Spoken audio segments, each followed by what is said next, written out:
We are about 10 miles, I think, south of Los Alamos, where they built the hydrogen bomb. We tried to get in there, but it turns out we do not have national security clearance. Oh my God, there's a waterfall down there. It is so pretty. Honey, don't throw yourself over the edge. Did you know the fear of heights isn't necessarily being up high as much as it is the fear of throwing yourself over the edge? So when he says, don't throw myself over the edge, I do have this fear. It is a feeling you get when you stand on the edge of something that is very high up that you could die from. It's not like I don't get it when I'm like a few feet up on a ladder. I have to be very high up on an escalator, or in this case, as you can see, well, not him, but we're pretty high up. So going on the edge could make me want to throw myself over. The reason it's a problem is because their spouses get blamed for them being pushed off cliffs. I just want to say for the record. Oh, so those murders? I just want to say for the record, if Denise ever dies by falling off a cliff, I just want everyone to know I can afford to leave her. I make enough money. I'll be good. I would never, ever push her off a cliff, okay? Thank you for that. Check the mic and make sure it sound right, boys. Hey listeners, ever wonder what it would be like to sell everything and travel the country at the tender age of 50? Well, with our last kid off to college and the ability to now work remotely, we've decided to do just that. So we're selling the house, loading up the dog, and hitting every city from California to Florida. We're scouring the country for a new place to call home and dragging you into every restaurant, Airbnb, and tourist trap we encounter along the way. This is the Skip Town All-Stars podcast. What's up, All-Stars? Welcome to another episode. We have made our exodus from the Beehive State. We are out of Utah. We've actually been through Arizona at this point, and we are coming to you not live from beautiful Santa Fe, New Mexico. It is by far exceeded our expectations so far. Would you not agree? Agreed, 100%. But we will get to Santa Fe later. We have a lot to talk about when it comes to Sedona, Arizona. We do. And our journey there. So, Trixie, how are you feeling today? I'm feeling good. I'm feeling really good. Yeah, I'm having an issue with my throat. Everyone keeps asking me if I have a cold, and I don't. The truth is I've been doing a lot of talking, and I realized that, believe it or not, prior to us starting this podcast, in my profession, I really didn't talk much. I talked with clients, but once I would start my permanent makeup procedure on them, there was maybe an hour and a half of no talking. And if I had 3 clients that day, that is 4 hours, 4.5 hours? I don't know. I'm not good at math. 4.5 hours of no talking. So I really didn't talk much prior to this. Yeah, I don't know what's happening there. Well, Roxy is, for those of you watching on YouTube, you see Roxy's made a little cameo. She Not wants sure to what's sit happened on the there. cord. She's sitting on the cord. Yeah, just let so her you know. sit there. Okay. Let me just check the mic. But she's had her little potty break. She's had a few biscuits and she's had water. So I think right now she's just looking for attention. You can see her down here in the bottom of the screen if you're watching on YouTube. And she's literally sitting on my feet and on the cords. Yep. And that's our gray lady. But fortunately, we sound good so far. So we're just going to roll with it. So anyway, I'm doing great, but just my voice. But anyway, okay, I'm great. How are you? How are you? How are you? I'm fine, except I've had an amazing time in both places we were. But last night, for some reason, this doggy wanted up at 2:30 a.m. and then again at 4:30 a.m. to be let out. So the second time, I just let her out in the courtyard of the hotel. I didn't even go outside. I was like, you know what? If she wants to run away at this point, let her. I can't do this anymore. It's like being with a newborn. So, but not really. Newborns are a lot more work. Oh, well, yeah, probably. Otherwise, doing well. Excited to talk to you all today. We are going to talk about picking up the doggy, speaking of which, in Zion.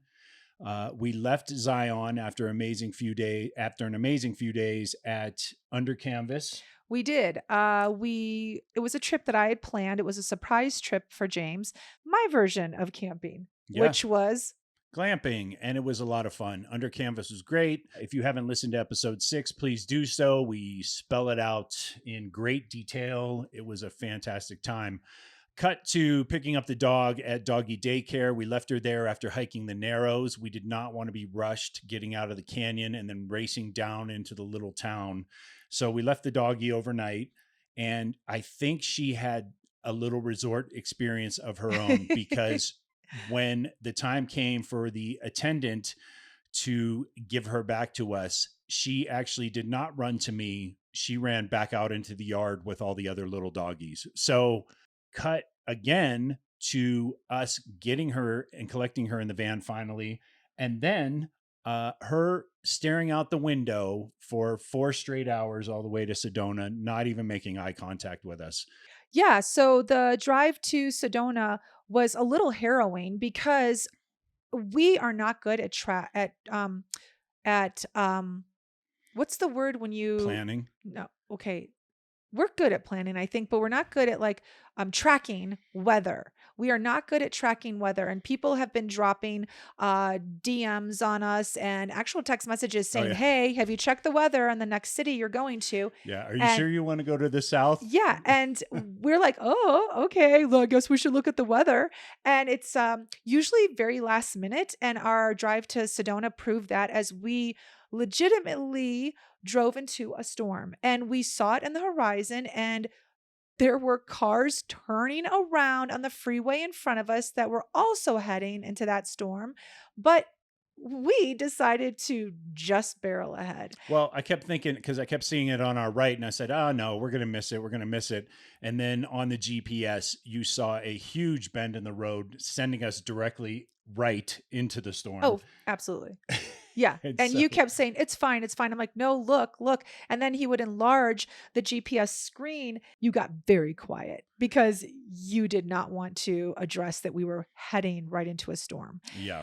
It wasn't as bad as I had thought. People were talking about monsoons. So in any case, we made it through. And then once we got out of that storm, we came across a lot of Native American vendors on the side of the freeway that were selling goods.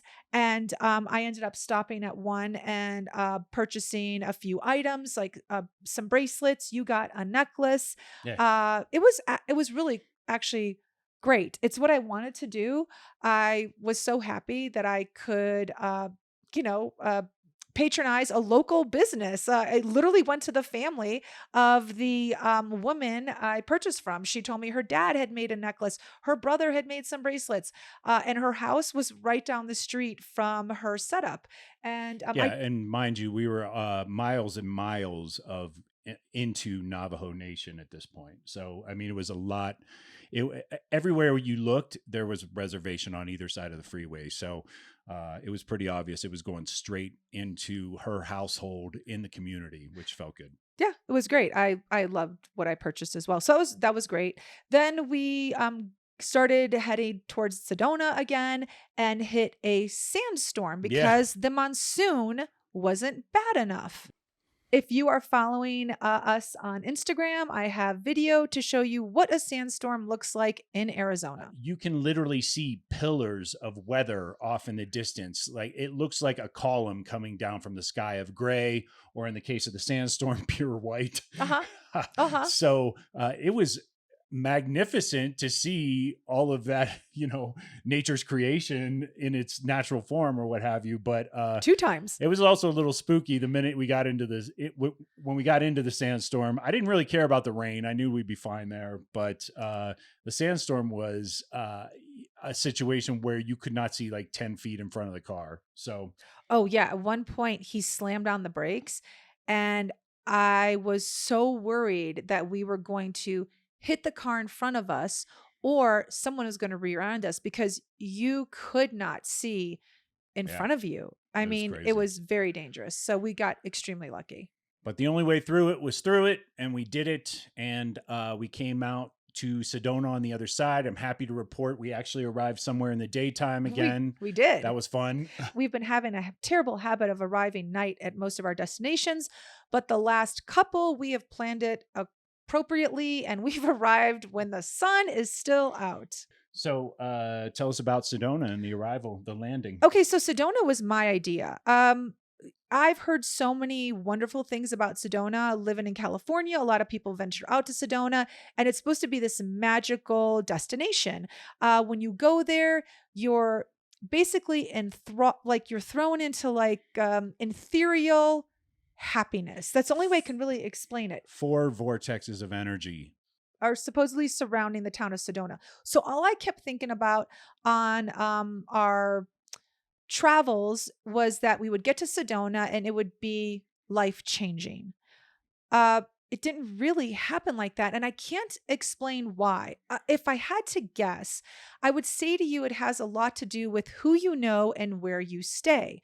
For us, we decided not to stay at an Airbnb. We decided to stay at a corporate hotel because the Airbnbs were just average at most. and they were astronomical. A lot of them were really expensive. They were very overpriced.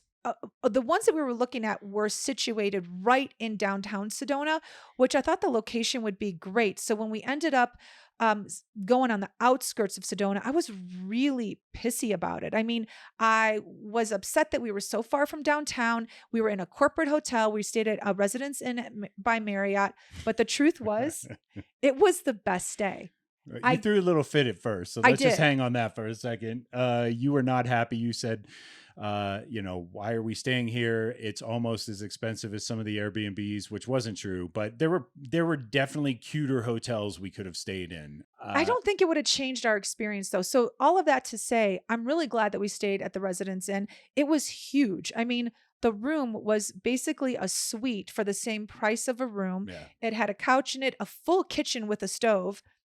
A long desk for me to do my work at. I had to post an episode a day there, and we had a lot of work. It gave you the room to do it. So and in that case, when I walked in, I stopped being as pissy, but it took a little while. No, it took her an hour and a half with the dog. I actually went outside to think. I thought she got lost. I mean, I did take a walk with the dog. It was the first time on this whole trip where I took a really, really long walk. I just kind of wanted to see where we were, and I needed him to have a break from me, and that's really the truth. Like I was pretty frustrated. Yeah, he was really frustrated with me, so I needed to give him a break. So I went for a really long walk, like about an hour, and then I came back to the hotel, and he was outside looking for me. Yeah, well, I got locked out in the process of that. So sorry. She left her phone. Her hotel, you had your hotel card. I did. That's the only thing you had. You left your phone in the purse, room. everything. I left the car keys in the room. I left the hotel key that I had just been given in the room. And you're a hot mess. You are legitimately a hot mess when we go on these adventures because you don't have anything on you ever. I left my phone in the room as well. So I left my wallet in the room. So when I went to the front desk, I was really hoping that the same attendant that had checked us in was still there. Because you literally had no idea and you were getting a room card. Okay. Yeah, I was like, I don't even know if she has a room card. I was going to leave your phone in the room so that when you got back to the room, you could call me, and still waited for you for a while, but that was fine because we were both simmering off. So newsflash, kids, sometimes mom and dad fight, and afterward, dad gives mom a very special hug and everything is all right. Okay. You were not open to a very special hug that night. I was definitely not open to a very special hug that night. Anyway, so, okay, we're in Sedona. Where did we go and eat? Did we even eat? We didn't eat anywhere that night. Okay. We were so kind of irritated with each other. I don't want to say mad because there was no reason to be mad.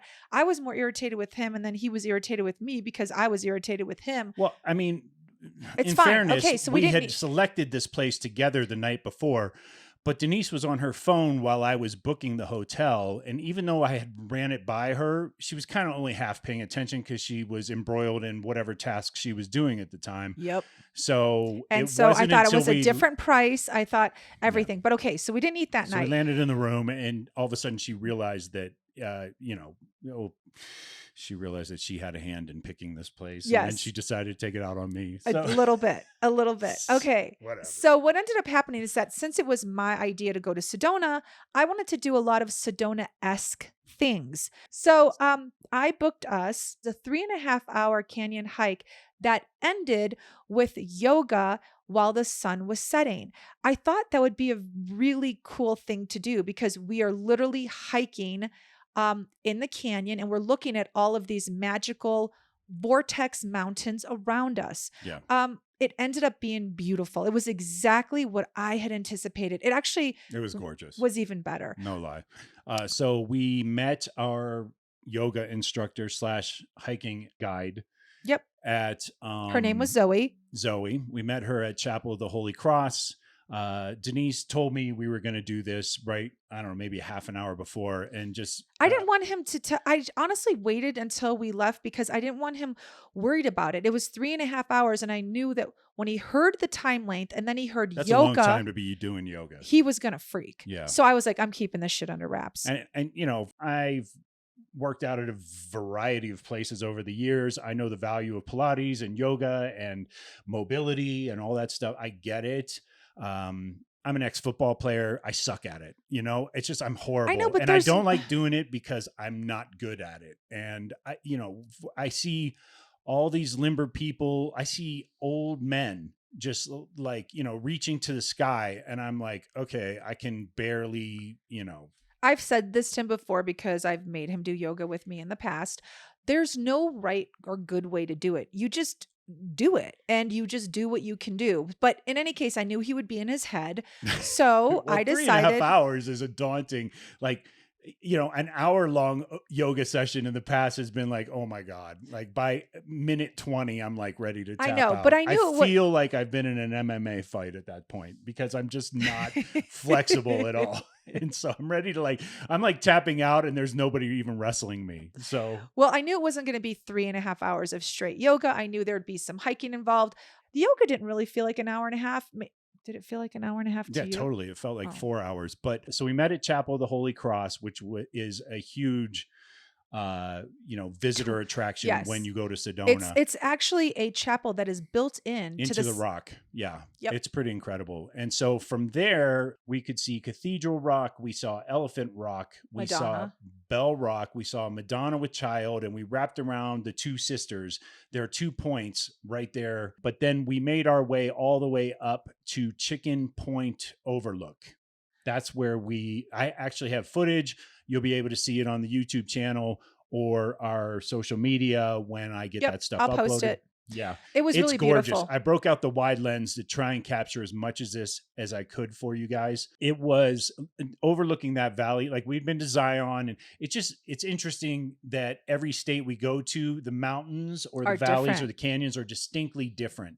And so the rock formations are just different. It was an incredible view. So by the time we got to yoga, we had hiked a bit and I was loose and I didn't mind it as much. And really there came a point in the yoga where I was like, I'm just doing what I could do at this point. That's all I can do. We sat on top of a rock and we looked at all of the vortexes around us that were supposedly giving us energy. Yeah, filled with certain energies. I was not feeling that energy, but go on. And it was beautiful. The sun was setting while we were doing it. It was exactly what had been described when I purchased the adventure for us. The yoga instructor was legit a yoga instructor. Yeah. She made her own kombucha. Her kids were homeschooled. She taught yoga. She walked the walk. She absolutely walked the walk. Yeah. Walked the walk. So afterward, we went to a really fantastic Thai place. What was the name of the company, by the way, or the gentleman that owns the company? Hiking. I'll tell you right now. It was. Because I feel like we have to give them a shout out. It was a highlight of our trip, even though I hate yoga. Vortex Yoga Hiking in Sedona. There you go. It was exactly how they described it. It was Vortex Yoga Hiking in Sedona. All right. So okay, but we had to wait. I feel like we need to explain Vortex a little bit for people who've never been there. So allegedly there are 4 areas or mountains where the crystals or the minerals in the ground provide some sort of energy funnel around them. And if you allegedly go to these places, and each one is a different energy. Yeah. One could be for happiness, one healing, can be for healing. Like yes. And so each vortex gives you some sort of energy. Yeah. So when we were finished, all we cared about was where to go to eat. And Yep. so we were recommended a great Thai place by Zoe. It is called, I remember she said it, just think fan. It is fresh and natural Thai food or something like that. It was fantastic. That was perfect. You Fresh and loved it. natural Thai food. That Is was that it? exactly That was the it, name of right? it. Yep. And you loved it. And I you're did. not normally known for your passion for Thai. I like Thai. I'll eat it. It's not my first choice ever. Italian's always my first choice. But whenever they say Thai, anyone in the family, I always go. I like certain sauce. Like I like the peanut sauce on most of my things. I like the plum sauce or the sweet and sour, however they call it. This place had neither. So I was pretty disappointed. And once again, showing my frustration, Pissy sat down at my table because I had just hiked 4 hours and I was hungry. But then when the food came, it was phenomenal. Oh my I was God, so she glad it scarfed it didn't up. have that They on get there. huge portions. You had half of yours left and you had devoured so much already. Fresh and natural Thai It food in was good. It Sedona. was just what the doctor ordered. Felt pretty healthy. Woke up the next morning and I said to myself, I'm feeling pretty good. And then you dropped the bomb on me. You're getting hypnotized. Yeah. So tell us about what you had planned. Okay, so I wanted to do, like I said, something very Sedona-esque. And I came across somebody that hypnotizes, and it was more than one person I'd come across. I mean, at that point, I was finding lots of hypnotists, and I thought, ooh, this might be fun. So, what can I Hypnotize my husband into doing? Yep. Well, she knew behavior was off the list because that's never going to take hold. It's a really hippy dippy place. I mean, I can't say that enough for the listeners. If you haven't been there, it's everywhere you go. There are crystals, there are spiritual advisors, there are hypnotists, which I didn't know. Actually, I didn't even consider it. I just thought, maybe we'll go get a massage or something like that, which I think is originally your intent. Oh, I got a massage. Yeah, you did. I got a massage while he got hypnotized. Yeah, she booked me out of the massage and booked me into the hypnotization. It's true. So, I did. So tell him what you had him hypnotize me for, and we can expand on that. So, okay. If you know James, then you know he struggles with his weight. Our friends know this. He works out at several different gyms. He's tried several different personal trainers. He's changed his diet many times. And it honestly just stems from poor eating habits from when he was a child. I mean, it's just super straight up simple like that. And what he loves to do, I know this because I've been with him for so long. He loves to snack. I'm a snacker for sure. We could have a great meal, both leave it, be full as can be, and he will go home and grab a bag of pretzels. And I will say to him, love pretzels. Are you hungry? And he'll say, don't talk to me right now. Yeah, I just want the pretzels. So I have a bad habit of doing this. So just spell out like an average work day. I will go and work out. I work out at a lot of places. She's right. I've been to a lot of gyms. I enjoy working out. I love it. Even at the age of 50, I was able to bust out 50 burpees on my birthday. I'm one of those frustrated fat people where I can still do the majority of the things asked of me in the gym. But I will come home, have a little breakfast, do a morning Zoom for work or whatever, do my job. And then all of a sudden I'll look up at 4 or 5 p.m. and I'll be starving because I've skipped lunch. I didn't really have a sizable breakfast. I will eat then and it'll be rational. But then I'll finish around 7 or 8 p.m. and I'll just like destroy everything in the refrigerator. I am a late night snacker. It's a horrible habit. I'm well aware of my bad habits. I'm also well aware of what I need to do if I'm to cut the weight. So it is frustrating sometimes when you go in, it's like, oh, okay, I can bust out 2 miles or I can do a slew of push-ups. And I see other people around me getting thinner. And I know, and every trainer I've ever been to, and this is a fact, you'll hear it on every health educational, YouTube influencer, you cannot out train a bad diet. It's just that simple. And so he had told me, and he comes from a family of people that are overweight, but he did share with me one time that his mom, who was also overweight, had gotten hypnotized and she lost like 35 or 40 pounds. Yeah, she lost a bunch of weight when I was a kid. I remembered that. I knew that that was something he would never do in Los Angeles. Like never. I mean, if I had asked him in LA, he'd be like, no. So, but we're in Sedona. So I could spring it on him then. And I did. So on the way to our I appointment, had very mixed emotions for the record. I- I was sat there in the car quietly for a second. I was like, oh my God. Okay. yeah, We're because I doing this. told him on the way there. All he knew was that we were headed someplace, but didn't know anything about it. And then I told him in the car, he was getting hypnotized and I was going to get a massage. Yeah. So okay, but to be fair, I did do a hippy dippy massage because I had to make it like in line with what he was doing. So I couldn't get like a Swedish massage. I had to get something weird, and I did. So I got something called an Indian sacral massage. And what that is that it's basically based around your head, neck, and shoulders a little bit, but mostly your head and neck and pressure points on your face. Sacral or sacred? Sacral. Okay. Because that sounds like it's part of your back. Do I have it wrong? I don't know. I'll have to look it up. I thought that's what it was, but I thought, isn't that Well, the you name would for know. your You head? looked it. What's your head? Cervical or something, right? Oh, Okay. that's different. Okay. Nobody's massaging that. What the fuck? Okay. Anyway, it's a fancy whatever. It was a head massage. It was Okay. a head But- massage, Indian style. yeah. And it was with a guy, and I never get massaged by a guy, but I was like, okay, Nor do I. I'm not going to like question this. Let's just do it. Anyway, my massage sucked. All right. It was an hour and a half, and it totally blew. And I would never recommend it. I wouldn't recommend the guy. The guy was nice. But I just felt like I was waiting for the real masseuse to walk in at any time, and it never happened. There was no vibe set in my room. I've had plenty of massages. The music was coming from his iPhone. It was just straight up stupid. Okay, so I wasted a ton of money, not a ton, but it was $200. And to me, that's a ton of money. Like I could have spent that. Well, I was going to say I could have spent that eating, but he's getting hypnotized for his eating. So I wasn't going to go and eat lunch. So anyway, it was dumb. I came out and I was just like, that was a complete waste of money.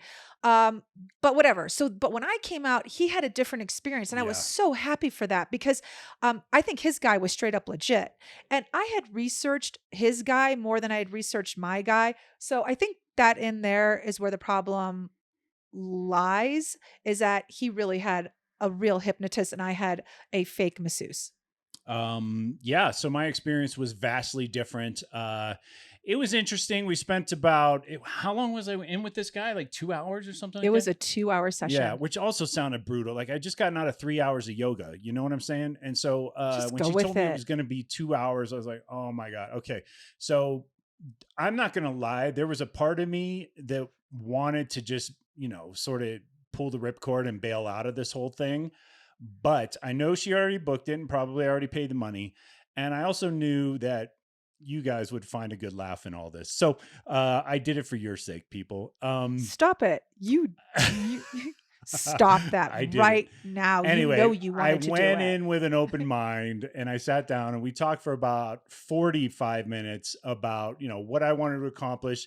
And really, that was a long time to talk about just like, well, I really just don't need to snack as much as I snack, And I feel like if I just don't snack and I just ate my normal meals, which have gotten a lot more normal now that I'm not working 2 or 3 jobs. Okay, at a let's be time. honest though. Since you've been hypnotized, you have not snacked. Well, you're telling everybody the ending before I even got there. So okay, sorry.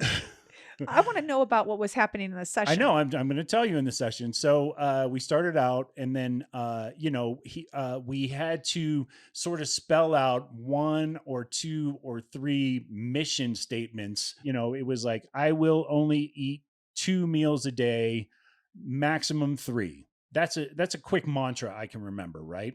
And then he gave me another one that said, I will not snack late at night.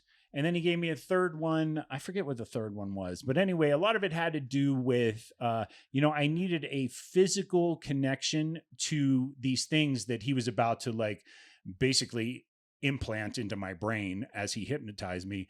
So what we came up with was pressing my index finger against my thumb. You can see me doing it right now on YouTube.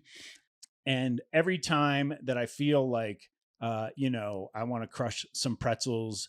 I'm supposed to put these two fingers together and recite my little mantras. So he starts counting me down. And then he says, as he's talking to me, he says, James, we're at a point now where we're going to address an issue that you've been struggling with for a while. And there are basically 3 mantras. And so he starts repeating these mantras and he goes, now I've repeated the mantras. Now I want you to go deeper into your conscious, deeper, deeper. You can feel your head pitching up toward the ceiling. You could feel your feet planting into the ground. You are grounded. You're going deeper, deeper, deeper. And I was like, oh my God, this sounds obscene. But anyway, as we were doing it, I seriously would have been afraid somebody was going to take my wallet. oh my God, I was afraid of more than that. Trust me. And I got to say, there were moments where I had complete awareness that I was in the room and I was drifting in and out. And there were moments where there were a couple times where I was like, I mean, look, at this point, it's like an hour. I have an hour and 15 minutes of hypnotization going on. There were moments where I just wanted to I felt like I was taking a nap. So, and I could still hear his voice in the background. And so it was sort of like guided transcendental meditation. Stop it. You were hypnotized. Okay. I was. I have to admit, I was at certain points. But didn't you say something about you couldn't get your thought right? Like you wanted to say the color red or something and you couldn't say it? He said, okay, now I want you to imagine the colors of the rainbow. And he started going through red, orange, yellow down the list. And there were certain colors, I have to admit, like going into it, I was like, okay, he prepped me for this. But when he started doing it, he would say red. And I kept saying in my head to myself, fire truck, I don't know, name something red, apple, cherry, all this stuff. And I could not envision the word. I could not envision the color. I couldn't see it in my eyes. So you couldn't see an apple? I could not. I kind of had like flickers of it, but for whatever reason, I had like a total brain block on certain colors. Oh, and then wow. when we got to blue, it was my favorite color. I thought of Blue Jay. That was my high school mascot. And did that come clear? That was easy. I thought of our blue house in LA. That was totally perfect. Our blue swimming pool, blue water, all that. But red, orange, yellow were problematic. And it was so problematic that it took me out of the state that I was in because I was bothered by the fact that I couldn't see these colors. How was it when it ended? Like, did he snap his fingers? Like, do you remember? No, there was just like there was a progression to go deeper, deeper, deeper. There was a progression to now you're going to start waking up slowly. And then now you're even more awake. But this happened over the course of like 15 minutes, Oh, so it was slow. Easily, something like that. He did ask me, I have to listen to the recording. He said, how long did you think you were out? And I said something like 15, 20 minutes or something like that. And it was actually 35 minutes. So that's a huge difference. To your point, I was hypnotized for some of it, clearly. So did he mention, I thought you said to me something about a time warp? Yeah. I mean, he said, when you're hypnotized, it's easy to have a time warp. He said, some people think they were out for 2 hours. Some people think they were out for 15 minutes like you did. But really the session's around 30 to 40 minutes, generally speaking. So I thought for sure that the actual time spent, I thought we were just going to have another sort of mini therapy session or something because he had already hypnotized me. He was done. He saw me blinking my eyes or whatever he saw, whatever the signs are that a hypnotist sees when they're coming down. The person. Yeah. And I thought he was like, okay, he's good. I've implanted this stuff into his melon. He's got it now. No more pretzels, fat boy. And we're going to dip out of this. And so, but we didn't do it that way. He actually spent more time with me than I thought. And I didn't realize it. Yeah. Wow. Yeah. Okay. So you mentioned a recording. He gave you a recording. Yeah, was he gave it me a a video recording or of the whole session. No, it was a voice memo. So that's actually really cool. Yeah, it is. I prefer not to share it though. I want to listen to it a couple times first. I mean, honestly, I have not even listened to it since we left Sedona because we've been so busy. But to Tom's credit, I haven't snacked either. So it's been like 5 or 6 days now. It's so absolutely true. At this point, and so. And then we went for lunch. Yeah, we did. Where did we go to lunch that day? Okay, so we went to this place called the Hitching Post. I believe that was the name of it in Sedona. It was just a nice, it was a really great lunch place. Oh yeah, it was. We went there, and then the I other, forgot about that place. Yeah, yeah, you're right. and then the other, and you didn't Well, I go, was still hypnotized, I think, at that yeah, point. So you didn't go crazy, and you just had a what did, moderate lunch. what I did I think, have? I, I forget what I had. I think a salad and maybe a piece of fish you had. See, Yeah. it So worked. Totally worked. it did. And then I had something else planned for us that night.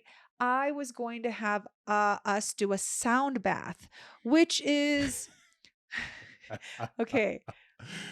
If you've, Okay, I was at my he limit keeps with calling it, I was at my limit with Sedona stuff at this point. he keeps calling it a ball ceremony or a bowl Bell ceremony. ceremony. Yeah, he I keeps, thought it was a bell ceremony. yeah, it's not, has nothing to do with bells. What it is that it's a round cylinder crystals, or it could be metal. I don't know. They're all different. And there's a wand that people they'll put it in the bowl, and they'll do it in a circular motion. It creates a sound, and it's very relaxing. This would have been perfect. I mean, I wanted to do. I was so excited Perfect. about this sound bath. Oh my I God. wanted to do it in the vortexes. So I was trying to find somebody that would do it in the vortexes for us. But I couldn't find anybody because it's really hot. So if you're going to do a sound bath in the vortices, you have to do it in the early morning, which I'm not a riser, or in the evening. And we had already done an evening hike. I couldn't, in any case, I couldn't find anybody to do it. So I just scratched that idea, and we went for What? barbecue. Yeah, we went for barbecue. And it was great. I have been feeling bad about the fact that he got hypnotized, and right away we went out for lunch, and then I took him to barbecue, and there was this like inside where I was like, I'm really not being supportive of this hypnotism session he had, but that barbecue was really good. Oh my God, it was delicious. What was the name of that place? I forgot the name of that place. Colt. Colt Barbecue. Oh my gosh. It was really good. The staff was very cool. The girl who took our order was super helpful and guided us each into whatever we wanted. I didn't. But on a side note, you didn't overeat, neither did I. Like, no, I didn't you pick out. We had plenty of food left over. God, they gave us a lot of food. And normally, honestly, you would have eaten more ribs. We would have ordered dessert. We didn't do any of that. Like, and he didn't even mention like, hey, should we order a dessert? I mean, I'm usually the one that does, but I don't. I was pretty surprised. Like, I was like, wow, his hypnotizing thing really may have like worked. I mean, to be determined, people. Right. You'll be the judge in a few weeks. But yeah, going back to the bell bath, No, I decided sound bath. What? Sound bath. Well, I mean, so when she presented that idea to me, I had just come out of my, haze. And I was like one of those little 5-year-old kids where you ask them if they want to do something and they could tell you really want to do it, but they're not so sure themselves. And they just go, yeah. That was me. I was like, oh my God. When she mentioned the bowls and the bells and all that stuff, all I could smell was sage and patchouli oil. And I'm like, no, I'm not standing around in a burlap robe. I am good. And we couldn't, because I couldn't find anyone anyway. So I was grateful for that. I'm not going to lie. I was really, I was like, oh, that's, you go, oh man, well, there's nobody available. I was like, oh man, that's too bad. He did. And then I said, do you want to go for barbecue instead? And so then we left the next day. And to sum up our trip to Sedona, it was, in my opinion, very average. We did get the great hiking and yoga experience. He got hypnotized. I got a terrible massage. But if I had to say why it wasn't very good, if I had to guess, I would say it's because we didn't stay at a resort, or we didn't know somebody who lived in Sedona. And I know that sounds crazy, but here's the reason.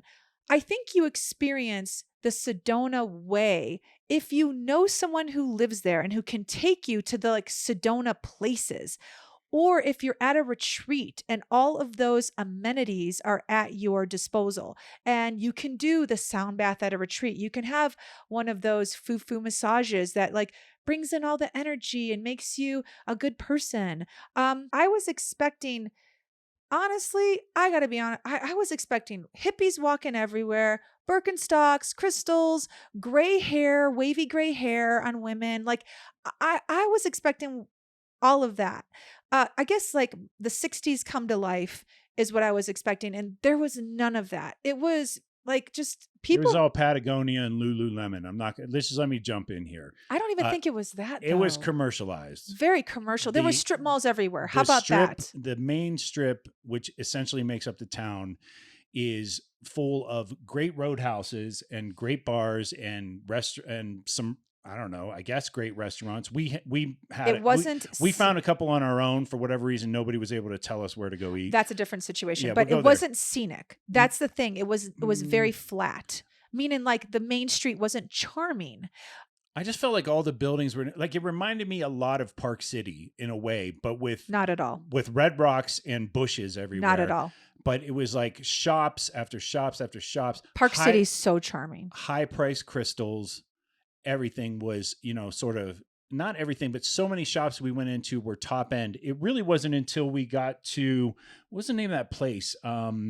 Something Creek Trading Company. Oh no, it was Clear Creek Trading Clear Creek Trading Company, where I was like, oh, boom, this is a way but different it's just experience. a store. We weren't in a place. We were just at a store. Well, yeah, but that store at least had they had mountain lion skulls, and Okay. they've provided props to like Kong Island and Yeah, it was one cool Karate store. Kid and all these things, and they just had like unique furs and knives and spears. It and was one they cool had store. actual Navajo tomahawks in this place. Agreed. Everything else, from a guy's standpoint, I'm sorry, I'm just like walking by these places. I'm like, that's the same crystal I saw in the other store. I know it's not. I know it's different energy. It came from a different vortex, or say whatever you want.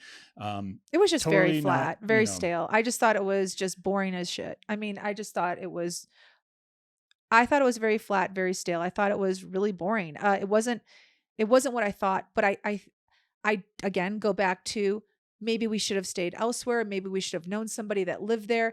The one thing that was interesting was this. We asked 4 locals, 4 people that lived there, where they would recommend for us to eat. None of them could give us a single recommendation. And to me, that is very odd. And I don't know. There was no homeless that I saw, though. Did you see any homeless people in Sedona? Maybe like 1 or 2 people. No, actually, you pointed out those people at the in the little tent on the sidewalk. No, where they were just anti-establishment. Yeah. They weren't asking for money. They were asking for awareness. First city yet, no homeless. Kind of weird. So I hey, props to them. But Sedona's out for me. I was really hoping that it would be a great place to maybe find a little place to call home, possibly. Nope. Flagstaff, though, looked great as we were driving Flagstaff did look great. to Sedona. I did not realize that Flagstaff is green. Very, very green. As we were driving, it looked like Oregon. Yeah. I was in shock. I had to take a couple photos. It was actually Arizona. It made me realize that I really don't know anything about geography, agriculture, where I live. Like I'm lame. Like for real. I thought all of Arizona was just a desert. The region itself is beautiful. It really is. The mountains are so picturesque. The greenery around there was not something I expected. And the rocks are so red. There's iron oxide in the soil, in the stone. And I highly recommend going to Sedona for that. That would be the one thing where I would say, like, it looked nothing like any other hikes we've taken. Oh, the other thing I forgot to say is, we are looking for a hometown, and just the prices of real estate there were just way out of our zone. So, Yes, agreed. For that reason, we love Sedona. I would actually visit there again for the hiking. But for our purposes, I would say we're moving on to the next town. Okay, so then we left Sedona and we headed to Santa Fe, New Mexico. You're going to have to talk. I need a minute. Everything that you would think it is. It's surrounded by art. It's surrounded by great food. Do you think people think that when they think Santa Fe? I do think they think really pretty architecture and art. Okay. I don't know. I'm sorry. Maybe they don't. So I knew that Santa Fe. I expected an extension of Albuquerque, which I've been to. Oh no. See, I knew I was Santa not impressed. Okay. I'm sorry. Then I knew Santa Fe was going to be amazing. I just did. I don't know. I knew people that had been to Santa Fe. I knew a little bit about Santa Fe. So I knew what to expect when I got here. So I guess you're right. Not everyone knows how amazing this place is, including you. So why don't you tell us what your impression was before you got here? Like, what Yeah. were your thoughts? So you thought it was an extended Albuquerque? And what does that mean to people who've never been to Albuquerque? Okay, so back in May, I had the privilege to move our recently graduated daughter Parker from Boise State to Corpus Christi. We've talked about that before. We stopped in Albuquerque. We got here later at night, so we couldn't really tell the lay of the land. But the next morning, it became very apparent that we were not in a great section of Albuquerque. There seemed to be a lot of crime. But we've learned now since we've been to Santa Fe that Albuquerque is a high crime Yeah, city. I So we're mean, learning that as we're here, that it's not favored by a lot of people that live in New Mexico. They're disappointed with where Albuquerque has headed. yes. And the reason for that, Parker and I quickly found, was we weren't just staying in kind of a bad area, but everywhere we went in Albuquerque was a bad area. Like, we could see beautiful houses up on the hill at certain points. We weren't in those areas. That's not where our hotel was. That's not where we were staying. The landscape was rough, everything. And So you thought Santa Fe was just going to be an extension of that when you I arrived? did. Sure. Santa Fe's probably got, it's probably more of a small town feel, a little villagey, but at the same time, I knew it was its own city with its own flavor. I just did not expect when we got here, frankly, to be slapped in the face with art and culture and food and cool people and great vibes everywhere we've gone. I did not expect that at all. It started the minute we got here. We're about to pack up as soon as we're done recording this episode and get out of here. And I got to tell you, I'm going to miss it. I'm overwhelmed.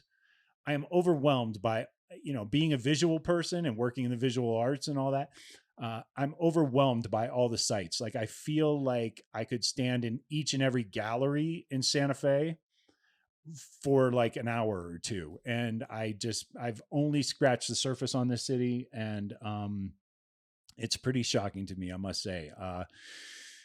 It's already in my top 5, I got to admit. Yeah, we were greeted with a beautiful plaza to walk to right from our hotel. Yeah. And in that plaza, it's not just a closed courtyard area that is 4 city blocks. It is beautiful restaurants, as he said, beautiful art galleries. It's closed, obviously, to traffic, like I just mentioned. But then on the Sunday that we arrived, it had all these vendors from the local tribes selling goods. So it was just, beyond a feast for the eyes, it was an educational experience on that Sunday afternoon. Yeah. And the location. So if you go to the heart of downtown Santa Fe, there's a plaza there. It's a park environment. You have street vendors selling jewelry and paintings of all sorts. Pottery, you name it. And then across the street, there is a place called Palace of the Governors.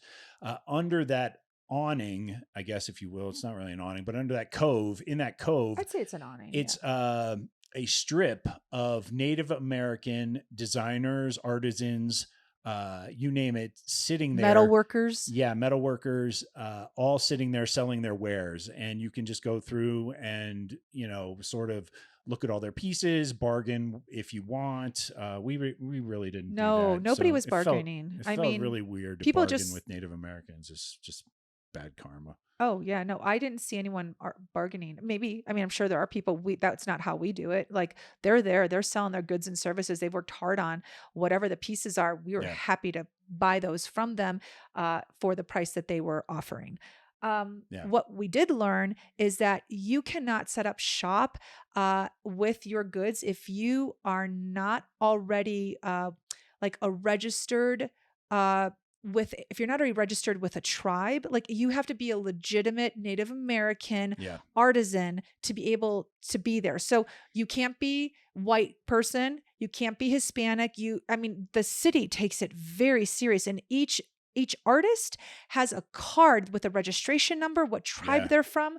And they have to stamp their initials into every piece they make. Yes. So every item you buy, whether it's a piece of jewelry or a piece of pottery or a metal design, it has to be stamped with the artist's name on it, which I mean, I appreciate that. If the artist is working hard on it, I want their name to be on it. But the one thing I want to mention that we totally forgot about, which is very common here, is people kind of do things on their own time. So for instance, unfortunately, Saturday night, we arrived in Santa Fe in the evening. Again, we try our best to arrive in any city during the day now, but we unfortunately just arrived in the evening. So I want to backtrack just one quick minute. On the drive here, we were looking for restaurants, and James that's right. really wanted he wanted something. I forgot all about this. He wanted something Southwestern. Sorry, Southwestern. Yeah. And so I found this place on Yelp. The reviews looked great. They were open till 9:00, and it was only 7 at that point, and we were 20 minutes away. So I called them and I said, "Hey, how's your wait?" And she said, "Oh, there isn't a wait right now." I told her we had a dog. She said, "We have an outside patio. It's perfect." Yeah. But she said, "Hurry, because we're going to close." And it said they were going to close at 9 or something like that. So and right now it was like 7:30 or something. It was actually 7:10, and I knew we had 20 minutes to get there. And I said to her, "Well, it says on Yelp that you're open till 9." And she said, "Well, we're kind of slow right now, so the kitchen is going to close up at 8:00. Yeah, we're just going to pack it in. We're done for the day. We've had enough. So I was like, "Oh my gosh, we have to get there because we still have 20 minutes to go." Yeah. And that is something that we have found to be consistent about Santa Fe. So a restaurant can say that they're open until 8, but if they're slow, they're packing it up at 7. A clothing store could have on the window that they're open until 9:00. But if they're just like not seeing any business, they'll close at 6. I mean, there is just no rhyme or reason. Right. It's I got booted from a coffee shop the other day. I think it's like 35 degrees or something like that. 38 degrees, 35-degree coffee shop. It's in downtown. It says very clearly on Yelp that they close at 4:30 in the afternoon. And the girl poked her head into the room where myself and a couple other guys were working. And she said, hey guys, I'm wrapping up. It's going to be, we're going to be closing the doors in 10 minutes. And I looked at like my phone and I was like, oh my God, it's only 3:30. So at 3:45, they were just like, they're like, no, we're done. It's 3:45. Nobody else is coming in. We're good. It's so kind of we've crazy. made our money for the day. Get out. And we have found that to be the case almost everywhere we go, which honestly, the Coyote Cantina, it was the same way. Yes. Like kitchen's closing. Right. And it's open till 10. And she told me at 9:00, "Do you want dessert?" And I said, "Aren't you open till 10? And she said, she goes, "Well, we're closing up the kitchen soon." And yeah. So, what? Fine. I'm okay with it because it took us a second, but we're like, all right, well, it makes sense. Look, they're enjoying their lives. How could I give that? Like, how can I make that a problem? Like, they're enjoying their lives. More power to them. Yeah. So, so that night we did meet with a client of mine who flew into Los Angeles to have me do permanent makeup on her several years ago, and we've always stayed in touch. And she said, "If you're ever in Santa Fe, I'd love to see you." Well, I reached out to her just to get some suggestions on where to eat. And she offered up her home to James and I, meaning to come visit. And we would go to dinner with her and her husband. Well, it ended up being, oh my gosh, the most magical night because it was a great introduction to Santa Fe. They live in a beautiful area. They shared with us how they purchased their home from Los Angeles, what made them do it, why they did it, how they did it, how long they'd been looking. Where they used to live in Palos Verdes, right? Yes. Why Santa Fe was on the map for them, and then just gave us the lay of the land. So it was beyond what we anticipated. We honestly thought, well, I did, that we would go for drinks, meet her husband, have dinner, and that be it. James and her husband hit it off really well, which is crazy because James doesn't like anybody. Oh, come on. That's not true. I like most people just in doses. But no, Dale was fantastic. Dale and Sherry, thank you for having us. Mm-hmm. First off, Dale's tour of the house was so impeccably explained. everything about the architecture of their place, how he knew even when they bought it and it was looking run down, that the bones of this place was as fantastic as they eventually made it. It's true. We got to see the after. We never saw the before, but picture, if you will, your typical sort of New Mexican round timbers that are basically your roof trusses, visible. They were not decorative. They were literally the supporting beams of the top of the house. Every detail detail of their house, the cutouts in the wall of Santa Fe. Yeah, what do they call them? They're niches, basically. But there's a New Mexican term for it. for them. The curved hallways, just everything about this place, the way they focused on every single detail. I mean, the tiles in each room that were chosen. Yeah, they must have raided every shop in the downtown area to furnish this house, because it was immaculate and it was distinctly Santa Fe. And it was our first introduction for real. And they did share that in the before, that the owners, like the doors of the home, those were put in by the builder, and the doors were something out of, I don't know, Architectural Digest, like old Spanish doors. Some of the tiles were also the original tiles that the builder had put into the home, although they had added some. It could have been in a magazine again. I mean, we were so fortunate. Another place we got to visit that was truly just outstanding. Yeah, but Dale had built a garage next door, which was every bit as impeccable. He showed me the I want to say his cabinetry was made of birch. He had just showed up somewhere, and it was sort of an outlet place where they would basically rich people who would buy their houses up in the hills and want to change everything would get rid of this stuff, and would gut these houses, even though it was amazing sort of woodworking, definitive Santa Fe elements. So he pulled up to a parking lot one day and he saw a row of cabinets that were made of birch, handmade. Wow. And that I did not know. Made them an offer. And didn't even he said, how much are these? Because they were sitting in the parking lot. They hadn't even put them into the warehouse yet. And they said, I don't know, can you give us $450 for him? And he's like, done. So he gave us $450. And strangely enough, he built this garage, and these cabinets ran like to the half inch, the width of one wall. It was crazy. Almost perfectly made. It was destined to be in his garage. He had a band room, a recording room. Yeah. I never even long made story it over short, there.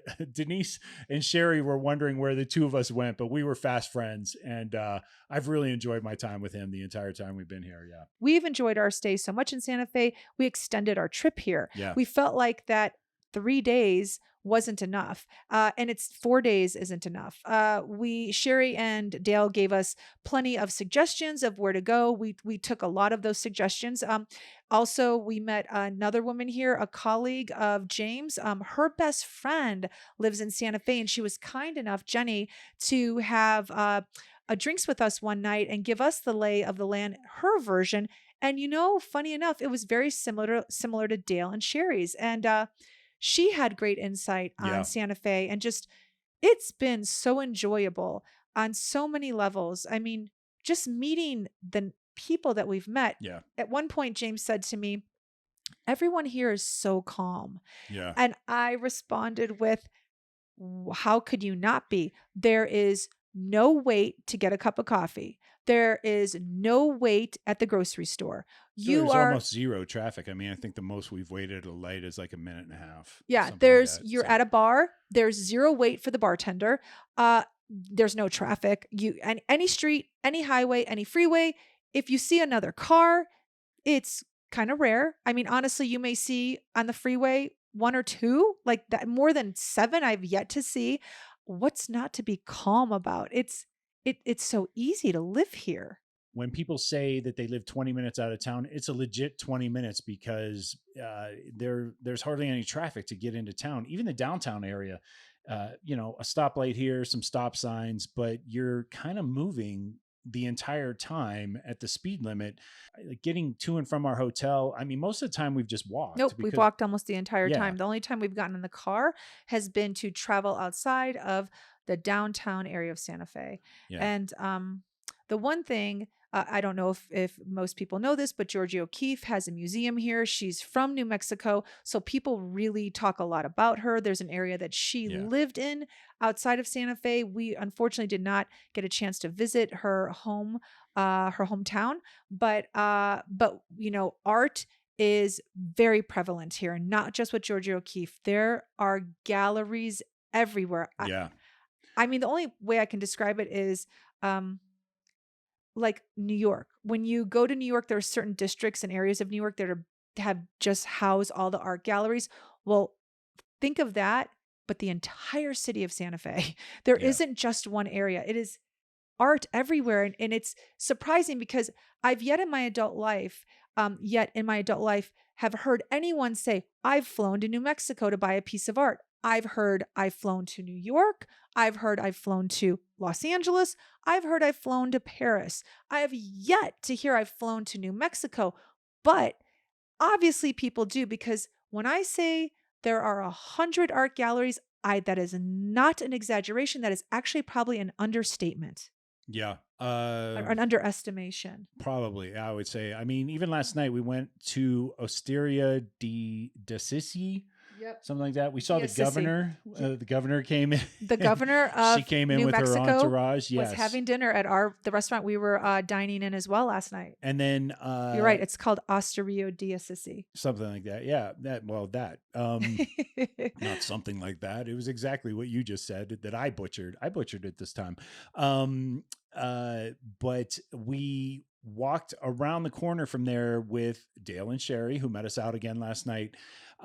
They walked us down Lincoln Avenue. I think it's Lincoln Avenue. We saw a bunch of galleries we hadn't even seen, even though they were still in the proximity to downtown. And then we went to Cafe Pascal and we got Mexican hot chocolates. Delicious. You ladies bought a purse somewhere. I forget the name of that place. But after that, they said, well, since this is your last night here, you actually have to see Canyon Road before you guys leave. And sure enough, we went, we're leaving out the most important place. We went to the spa at Laredo. Right? Yes, we did. We went to the spa at Laredo. So we walked to the spa at Laredo. It is the most photographed building, hotel in whatever you want to call it. New Mexico. In all of New Mexico, but they call it an inn, I think. The inn at Spa and Inn of Laredo. Spa and Inn at Laredo. Yeah. Well, we're going to leave. We're so excited about this place. We're just going to leave a bunch of places for you in the liner notes of the show. But this place was, I mean, it was incredible. Like all the little shops. We were lucky. We were there later at night and we could actually still look inside the galleries in this salon sort of walkway. The doors were closed, but we could window shop basically. Yeah. So then after that, we did go up to Canyon Road, which is basically a half mile of even more high end sort of art galleries. All kinds of sculpture. I mean, you can't. Well, I went back to the Whirl Gallery here in town at least twice. Whirl? Is it Whirl? WORRELL at least twice. I actually almost bought a piece there. We don't even have a house for me to put it in. It's so ridiculous. So I abstained. I got the guy's card and we'll talk about it later. But we went up Canyon Road. There's a restaurant there. All these restaurants are highly acclaimed too. There's a restaurant up there named Geronimo. Coyote Cantina we went to. And then also the place called on Canyon Road called the Compound. And from my understanding, these three places have been nominated for James Beard Awards. Yeah. But that's just 3. I was told that there were, I think, there are at least 2 more. Yes, 2 more in downtown Coyote Santa Fe. Cantina was actually one of them. Yeah, it was. Yeah. So that's one of the 3. It's the Compound, Coyote Cantina, Geronimo, and then there's 2 other places. Oh, Cafe Pascal actually won. Yeah. It won in 1999 a James Beard Award. We're talking a small city with all of these James Beard nominations or awards is unheard of. I mean, unheard of. Yeah. Yeah. So and James Beard is like the highest award you can get for a culinary or a food establishment. Either the chef gets the award or the place gets the award. So to get a James Beard Award is like getting the gold medal at the Olympics.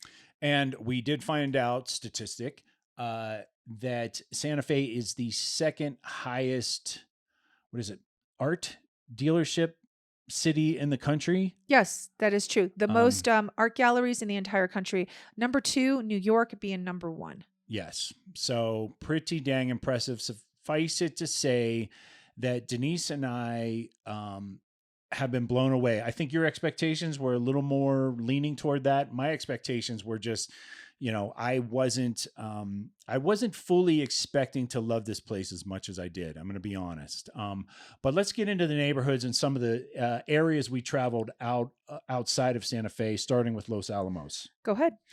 So Los Alamos, for those of you who are history buffs, know that it's basically where a national laboratory exists. And way back in the 1940s, they were very instrumental in the development of the atomic bomb to end a world war and defeat Hitler and the Axis of Power. So that alone is enough to get you to drive up there. They still have the lab there. Yeah. I mean, it's a federal laboratory. It's a city, and you cannot get in. There are guards everywhere, gates everywhere. Yep. You have to have certain passes. It's really crazy impressive. Yeah, and in the lab there, are scientists who physicists, physicists, nuclear fusion, supercomputing, you name it. We saw tons and tons of cars going in there. We were not invited. We had to do a U-turn. We drove up into the parking lot, and we quickly figured out, as they were swiping people in with their clearance passes, that we were not going to make clearance. We were not. So we turned our little van around with our doggy. The area of the area of Los Alamos, we'll get to White Rock in a minute. The area of Los Alamos was really interesting, though, because of the houses, and you made a special note of them. Some of them were nice, and many of them were run down. Yes, it looked actually like a town that was more on the lines of a poverty-stricken area. And I did make a note to him. I said, either this area right outside this lab has been hard hit by poverty, or the scientists here are working so many hours, they just cannot keep up with mowing their yard and painting the siding. And come to find out, it was the latter. The scientists there make anywhere from $800,000 a year on up, and they do spend a lot of the time in their labs. So taking care of the house is the last on their list, and it shows. Yeah. It's crazy. And this was confirmed later by...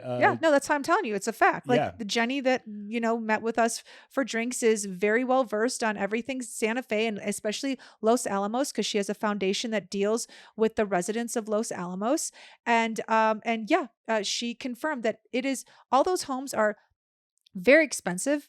I don't think they start less than $900,000, and they look like they're run down, and they look like no one takes care of it, because the scientists that live in those houses don't take care of it because they are too busy creating weapons of mass destruction and national defense. So yes, thanks. I appreciate it. We do. I mean, I'm happy they're not focused on their hedges. Me too. So, but it did actually answer the question that was lingering, which is, why is this area neglected? Yeah. So after we sort of drove around Los Alamos, we really didn't do any museums because we had the dog with us. We ended up not being able to do Bandolero Canyon. It's actually Bandolier Mountain. National Park. Because we also had the dog with us. And those of you who know, you cannot take a dog into a national park. So we skipped that. We went down to White Rock Overlook, which was gorgeous. And we could see the canyon outside of Los Alamos back on the way to Santa Fe. It was beautiful. Yeah. Spent a little time there. And then Denise was hungry. And so always we found a place. The minute was it you pulled it? It doesn't matter who pulled it up. The minute it was pulled up, it said Sopapilla Factory. And we ended up stopping there in a nearby town called Pewaukee. Wow, that was impressive. You said it perfectly. Did I? Okay, yeah. Good. Denise had her sopapillas that she had been lusting after. Oh, they're delicious. I finally got another dose of my Southwestern food. So the first night we stopped at Old Trail Inn, I was able to get a ribeye and a chili relleno and a little side of corn cake or whatever it is, and it was delicious. But this time around, I knew very well when we showed up in the parking lot and I saw blue corn enchiladas on the menu, I said to myself, this is going to be a great Southwestern eating experience. I ate 3 sopapillas. Yeah. You did. 4. You did. I actually ate 4. I'm not. Yeah, she brought 4, and Oh, then you're she cheating. brought 2 in the beginning. I ate those 2, and then I ate 2 more. Yeah. And it's important to say that, you know, these places that we're talking about, Old Trail Inn and Sopapilla Factory, they're nothing special to look at from the side of the road. Nope. But if you want the traditional meal, sometimes you need to go into a hole in a wall to get a really good dining experience. Yep. I can say I'm leaving here satisfied, not just because I'm not snacking, but also because we got our fill of Southwestern food while we were here. I feel super lucky for that. And I really want to stop at Old Trail Inn before we head out because it is owned by a family. The husband came out and said hello to us as we were eating. Yeah. The chef, yep. His wife was our waitress, and the food was amazing. It was incredible. It's just amazing. It's just so basic. It was flavorful. It was cooked perfectly. My shrimp wasn't overdone. Just so all that to say, I think I'm going to make you stop there. I'm fine with that. You could tell there are about 6 generations that went into every meal that comes out of that place. But I just want to say, when you're traveling on the freeway and you're going to these different areas, you are also hitting different reservations. And there are signs on the freeway that tell you what reservation you are now entering the property of. Yeah. So the freeway may very well be a federal piece of property that you're driving on, but 1 foot outside off of that pavement, you are now on Native American soil.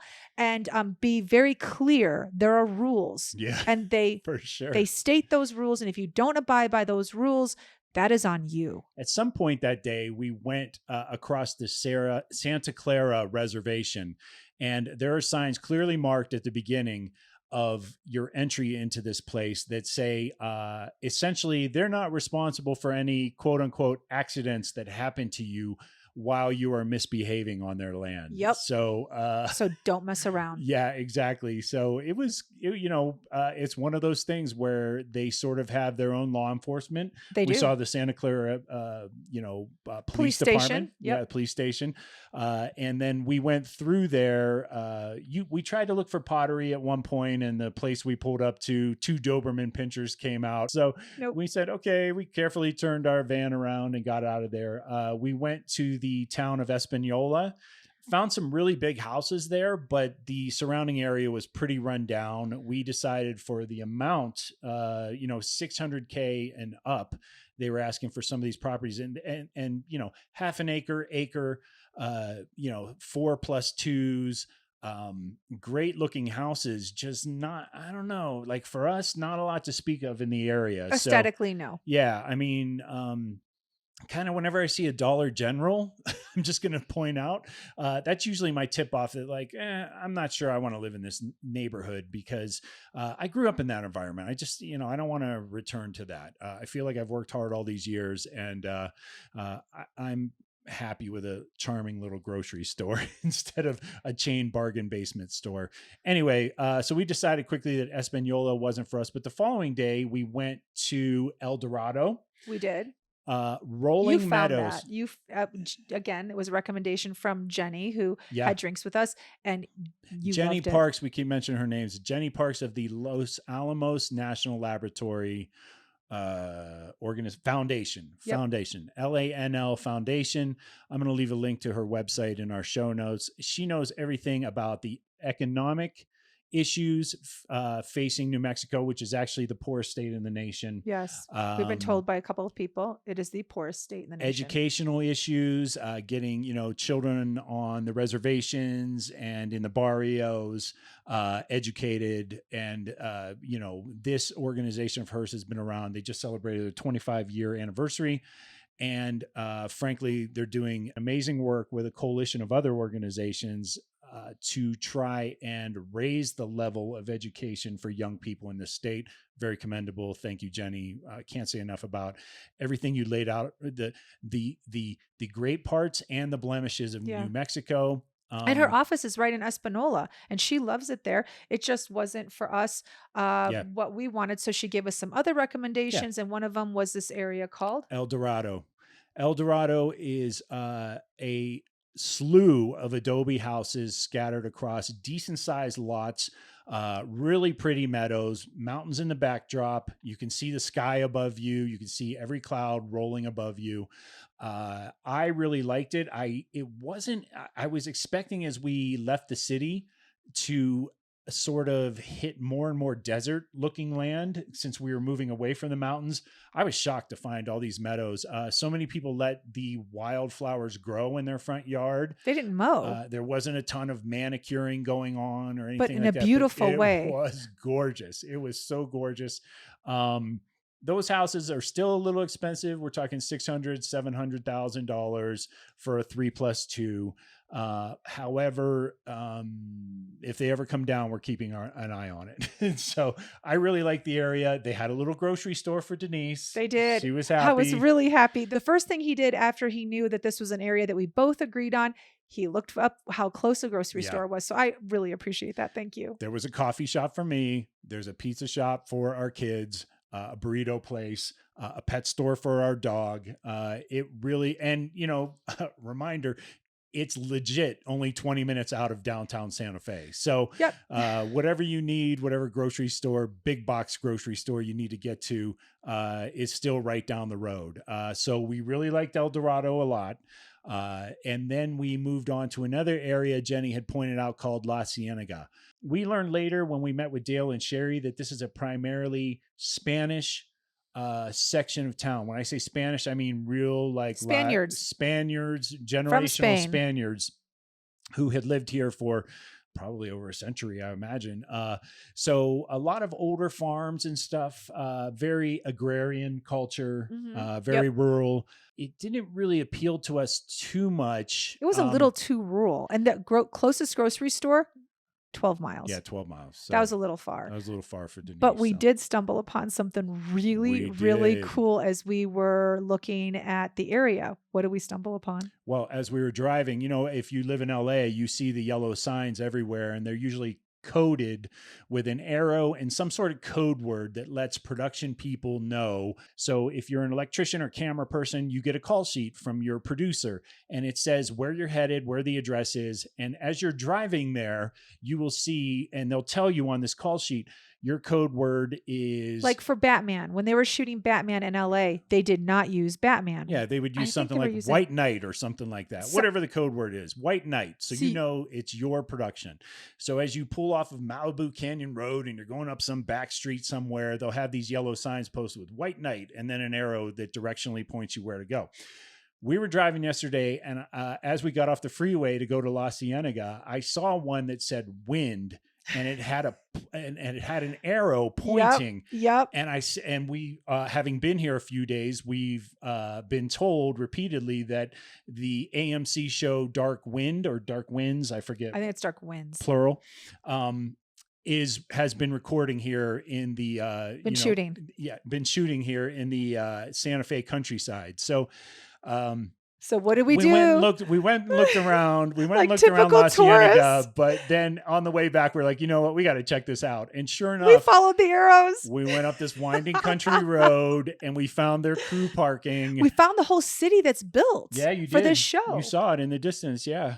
Yeah. And you said, "Oh, do you think that's it over there?" And I looked, and there was the back half of a barn was missing. You could just tell it was a facade. It was a flat, as we call it in television land. And so you knew it was just like for the movie set. And then I said, I think you're right, honey. That's it. And then in the middle of nowhere, literally a parking lot with all types of cars. And I said to him, that's it. That's it. That's where they're shooting. So we went to the parking lot. Sure enough, there's signs everywhere, crew parking, and then a dirt road that led to that fake town. But they were clearly shooting. Yeah. I said to James, if we go down this dirt road right now, the director is going to be screaming, who is this? Who are these yahoos in this minivan in our shot? I really wanted to do it though. Yeah. So we went past the sleeping PA into the parking lot, and he woke up as we were leaving, and we decided, ultimately, I have this bad knack whenever Denise is trying to record me that we will be on a completely empty street, and all of a sudden, the minute she hits the red button to record me for social media or something, all of a sudden 10 cars and 40 people will come around. And Always. it's just a bad karma thing that I have. It's always. I did not want to give Dark Winds my karma. I know those people are up there working really hard to make a great television show. I haven't watched a single episode, which is kind of weird for me because I'm such an AMC fan of all their programming. Breaking Bad, Yeah. Better Call Saul. You were a big Mad Men fan for Walking Dead. I mean, on and on. The list goes on. I think it's only because we've been on the road that I haven't really dipped into Dark Winds, but I did not want to infest them with my bad juju. So we left the parking lot. We headed back to Santa Fe. And then to rewind, we had an amazing dinner with our friends Dale and Sherry last night. They showed us all the places we mentioned to you. And frankly, I feel like we could go on and on about this place forever, but I think we need to wrap this up. And I think you need to give us your top 5 and bottom 5. Okay, so top 5. I'll tell you right now. So my top 5 the drive to Sedona from Utah is incredible. And you can see the Grand Canyon on that drive. So that would be one of my top 5. I don't have any top 5 of Sedona, unfortunately. The hiking and the yoga was great, but it didn't make my top 5 list because Santa Fe just blew it out of the water. So Santa Fe, it's quiet. I love that. The architecture here is beautiful. They keep in line with the traditional architecture. No one has come in and decimated it and tried to make it modern. It's legitimately just consistent and pleasing to the eye. The food here, wonderful. Yeah. We've had Southwestern most of the time, but we did have Italian last night. It was delicious. We've ventured out and have had salads and smoothies, and everything has been very, very good. Not a complaint. We even had pizza, wood-fired pizza. I would have them cook the crust a little longer, but still really good. It was a tiny bit doughy. Yeah, go ahead. The arts. The art here is, again, something we talked about. It's in my top 5. Every gallery is worth a stop, which is not something you say in most cities. And then the last but not least, I love the locals. I love the locals in this town. Everyone has been really nice and welcoming, and I appreciate that. So that's my top 5. My bottom 5.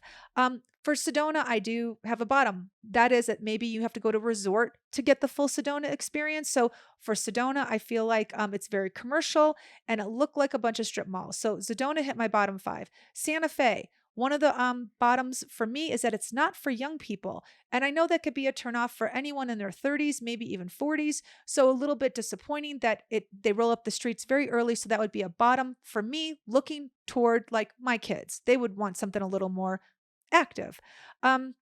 Also, again, going back to they roll up the streets very early. That also for me is a bottom because even though I'm in my 50s, I still like to go out maybe after 8 o'clock, even if it's just to grab a cocktail with my husband. Very hard to find a place that's open after 8. And then, also, they don't really adhere to any capitalistic kind of norms. That's a bottom for me also. I see that there are so many avenues that people can make money here. Just how about keeping your shop open on the weekend after 6 o'clock when people are venturing out after their dinner? I mean, there's so many opportunities to sell your goods and services. So for me, it's kind of that to me is a bottom. Like, I guess I would like to see a little tiny bit more of an entrepreneurial atmosphere here because I think there are so many ways to make money. But as people have told me, they like it the way it is. Leave it alone. Yeah, that's a cultural thing here. Yep. Those are my top and bottoms. Those are your top and bottoms? All right, I like them. I would say my top 5 for Sedona are the hiking, the mountains, the sun, the red soil, and I don't know. I guess that's number 4. That's really good. and my friend Tom, who was my hypnotist. Those are great. That's really if you're a nature buff, I think Sedona's for you.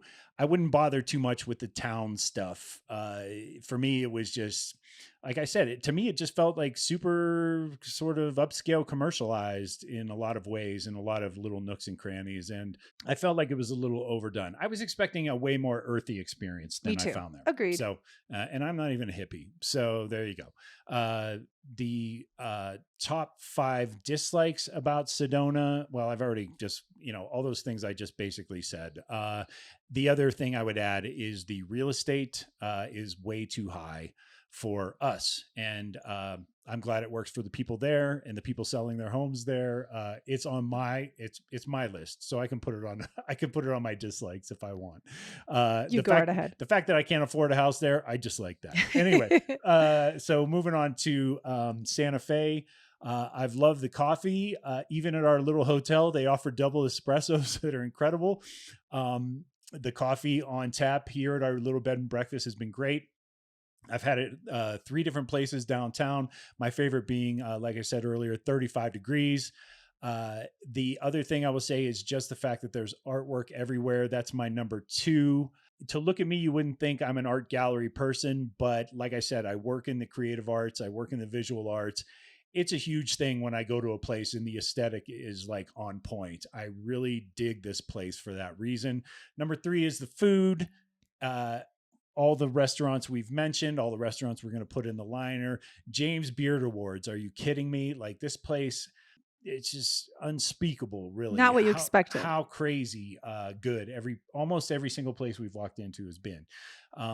Number 4 is the people. They're super cool. Everybody says hello. You think that, you hear that about a lot of places. It's just that they say hello in a different way here. And it's just kind of soothing. I'm not going to lie. Oh, it's You're like getting soft. It's really peaceful. I know. I'm like, oh, these people have me totally disarmed. And normally I'm an a-hole, so I like that a lot. And my number 5 is just the way they've sort of preserved the generational cultures here. The Spanish neighborhood we talked about, the adobes downtown, the countryside, the nature preserves, the hiking, all that stuff. They've really kept a keen mind on keeping Santa Fe, and I think that's huge. Wow, that's a really good one. That is, you actually said it really perfectly. Oh, thank you. And then I only really have one thing that I haven't, that sort of gives me pause about moving here, and that is that it is the poorest state in the nation. That bothers me. I know that as individuals, there's probably something you and I could do about that when we came here, if we wanted to invest our time and our efforts. There's so many opportunities to volunteer and make things like better. Jenny is doing every single day. Agreed. But I feel like it's an overwhelming feeling when I've been to Albuquerque and I've seen sort of the abject poverty and the results of that, the crime, the drug abuse, the homelessness, all that stuff. I do appreciate that Santa Fe knows exactly how many homeless people they have. They have 192 homeless people here. Yep. That's the number Jenny gave us. And I said, wow, you have a number. And she said, we do. And it should be easy to fix. Yeah. But as you know, it's a complicated problem all over the United States. And even here on that small of a scale, just 192 known individuals, it's tricky. And I think when you're also dealing with, poverty on the reservations, there's just a historic factor there of how kicked around Native Americans have been over the years and how they reject capitalism in so many ways, which is, frankly, it's very much a white man's thing. It's going to take us a minute coming from Los Angeles or, other big cities. It's going to take us a minute to wrap our heads around that. I welcome it. But that's sort of a non-capitalistic environment. Wow. The other thing though, I do have actually a 6th like, and that is my friend Chris Hosky that I met. He actually is the Navajo gentleman who made the ring that Denise bought for me with my own credit card. I'm going to link to him. It was handy. Yeah. I'm going to link to him on Instagram. I'm going to put him in the show notes, and I can't say how nice this guy was. He offered to join us for margaritas. He did. Really welcoming, kind of spelled out his whole process. He's able to make his jewelry without seams in it. You can't even tell. It's quality stuff. He's got 3 or 4 kids who all are in the same trade as him. He's just a craftsman. He's an artisan. He's a super nice guy. And what frankly, tribe is he from? He's Navajo. Okay. Yeah. He's a super nice guy. And other than the people we kind of sort of knew or knew of through friends moving here, I made a friend. So Chris, I really enjoyed talking with you for the brief time we were together yesterday. You spelled out a lot of everything I need to know about not only your process, but just about the culture here. Like everything you spoke about really, really sort of put things in a light where I love this place even more. Aw. So as you can tell, You are soft, honey. I know. I'm like, I am loving Santa Fe. I'm loving it. So anyway, I think we've talked enough. Yes, I'm sure everyone is tired of hearing our voices right now, but I think we give a lot of good information. We're listening to you, Anne from Australia. We are trying to give more details on our restaurants and the places Anne. we visit. And we again invite you guys not only to follow us and set your notifications when we drop a new episode on Spotify, Amazon, or to follow us on Instagram, at Skiptown Denise, at Skiptown James, at Skiptown All Stars. But also we want to say that we are working with Katie, our social media girl, who's helping. Would she like to be called social media girl? Probably not. She would probably not appreciate that. Katie Guru. is our social media guru. Let's get back into the spiritual realm. She's our social sensei. media guru. Namaste, Katie. Namaste, Katie. Namaste. She is going to be helping us post a Google map where you guys can see everything we hit, even if we glossed over it in the episodes. And if we have something to say about that location, it's also going to be on that map. Yes. And also, I want to thank everybody that shoots me DMs. A lot of you have been just suggesting places like, hey, you don't know if I'm actually going to go, but hey, if you're in this area, try it. I've done it. Coyote Cafe was a recommendation from a listener, Alicia. She also hiked the Narrows and she had a great experience. So it was so fun for us to do it. We also got a recommendation from another listener named Gareen, who's been throwing recommendations at me left and right. We've gotten recommendations from Wisconsin. So please, if you have your favorite spot and you're willing to share it with us, send it. We might not make it on this trip, but we're going to hit the upper part of the country in another visit. And we have a list of everything you've been sending us. So thank you for thinking of us. We're considering all your recommendations. And if we can do it, we actually do. Yeah, for sure. I appreciate Success by Stacy on YouTube for commiserating with me over the treacherous condition we found our daughter's apartment in a few weeks back. Yes. And I can't say, I mean, it's really weird. It's like, I really love just hearing the feedback and knowing people are out there like listening to what we've said. I forget, oh my gosh, I'm going to kill myself. But the lady who responded about the freezer and gardening and growing your own food in Idaho City. Oh my gosh.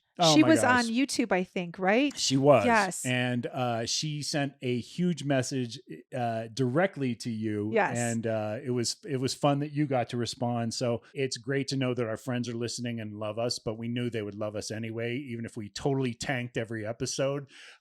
It's great to know that you're listening and you're giving us your feedback, to hear from people outside of our normal hemisphere of friends and family has been really rewarding. And frankly, I'm not afraid to sit in a coffee shop and put an episode together for you, knowing that you're out there. Thank you so much. We've talked enough. We have to check out of this hotel. We're headed to Texas by way of Roswell. Coming up next week, we got some special surprises for you. Ooh. It'll be fun. Empty nest, full tank. Check the mic and make sure it sound right, boys.